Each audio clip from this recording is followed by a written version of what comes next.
সভানেত্রী মাননীয়া চন্দ্রিমা ভট্টাচার্য মহাশয়, আমাদের রাজ্য তৃণমূল মহিলা কংগ্রেসের সভানেত্রী, ওনার নির্দেশে আমাদের সমগ্র পশ্চিমবঙ্গ ব্যাপী আমাদের কর্মসূচি চলছে মহিলা কর্মী সম্মেলন। সম্মেলনের নাম আলাপচারিতা। আজকে আমরা সেই মতনই দিদির নির্দেশ মতো আজকে আমরা মালদা জেলা তৃণমূল মহিলা কংগ্রেসের পক্ষ থেকে আজকে আমরা এই সম্মেলন গাজল ব্লকের অন্নদা শঙ্কর সদনে আমরা অনুষ্ঠিত করলাম। দেখুন, আমাদের মাননীয় মুখ্যমন্ত্রী মমতা বন্দ্যোপাধ্যায় আমাদের দিদি চতুর্থবারের মুখ্যমন্ত্রীর আসনে উনি বসতে চলেছেন। জন্য বেশি চিন্তা করেন সেটা হয়েছে আমাদের মহিলাদের জন্য, বাংলার মা বোনেদের জন্য। তো আগামীতে যাতে আমরা দিদির হাত শক্ত করতে পারি এবং দিদিকে চতুর্থবারের মুখ্যমন্ত্রীর আসনে বসাতে পারি, তার জন্যই আজকে আমাদের প্রধান বক্তা ছিলেন অর্পিতা ঘোষ মহাশয়া, রাজ্য তৃণমূল কংগ্রেসের মহিলা সহসভানেত্রী। উনি আজকে আমাদের নির্দেশ দিয়েছেন যে এই আলাপচারিতা আমাদের শুধুমাত্র জেলা এবং ব্লক স্তরে না, আমাদের অঞ্চল থেকে বুথ স্তরে মানুষের বাড়িতে বাড়িতে দিদির উন্নয়ন নিয়ে আমাদেরকে পৌঁছাতে হবে। তো সেই অনুযায়ী দিদির নির্দেশ আমরা যথাযথভাবে পালন করব এবং আগামী 2026 বিধানসভা নির্বাচনে আমরা তার ফল দেখিয়ে দেব।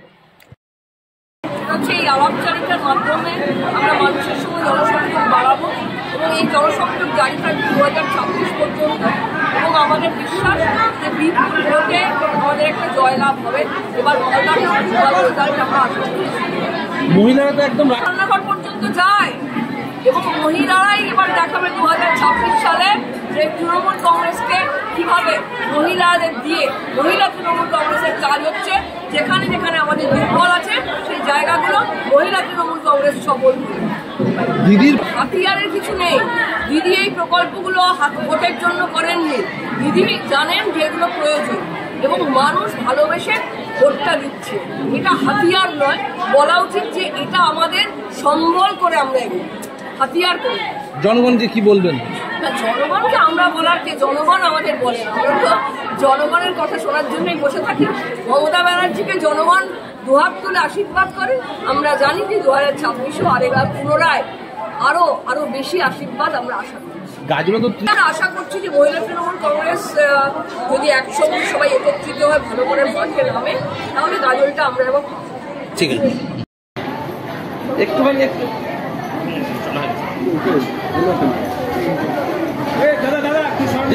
দাদা একটু সন্দেহ দাদা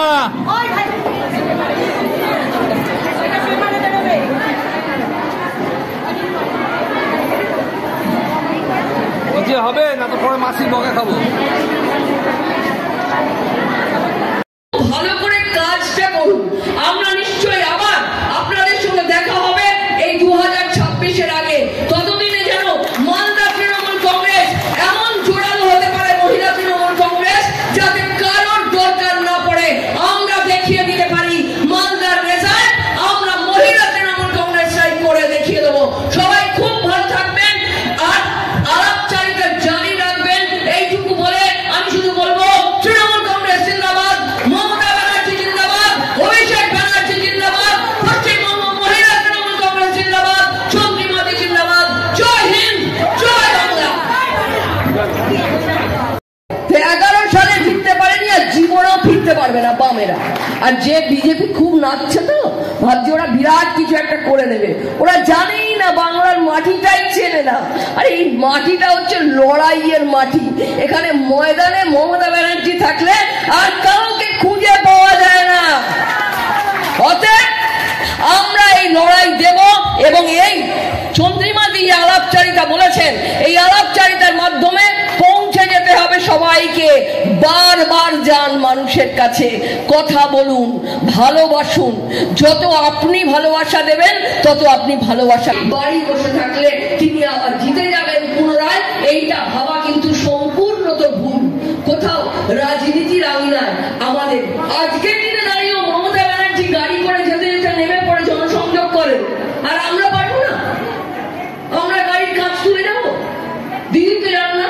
তা আমাদের দেখতে হবে সামনে যদি কোনো আদর্শ থাকে তাকে, এবং আমাদের সেই ভালোবাসা সম্মান দিদিকে ফিরিয়ে দিতে হবে। দিদি আমাদের সম্মান দিয়েছেন, সেই জন্য ফিরিয়ে দিতে হবে।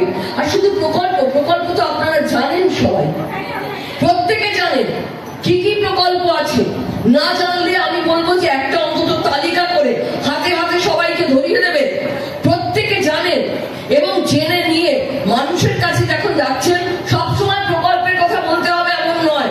মানুষকে যদি বাড়িতে গিয়ে জিজ্ঞাসা করেন যে আপনাদের বাড়িতে সবাই ভালো আছেন কিনা, বা কি বাড়ির সুখ সুবিধা অসুবিধা কি আছে আপনাদের, আরে ভাই তৃণমূল কংগ্রেস তো মানুষের পাশে থাকে, কোথায় দেখতে পান কাউকে? আর কাউকে দেখতে পাবেন না। যখন অসুবিধা তখন কেউ নেই বাজারে।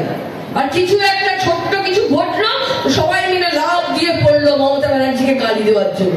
আর তাতে কি হবে?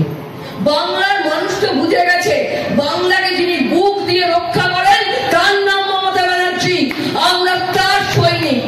আমাদের মনে রাখতে হবে যে এই গাজল শুধু নয়, গোটা মালদায় মহিলা তৃণমূল কংগ্রেসকে আরো বেশি সক্রিয় শক্তিশালী হতে হবে।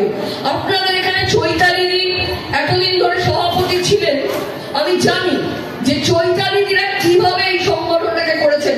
তখন সংগঠন করা ভাই এত সহজ ছিল না। 2011 সালের আগে যারা সংগঠন করেছে তারা জানেন যে সংগঠন করা কতটা কঠিন ছিল।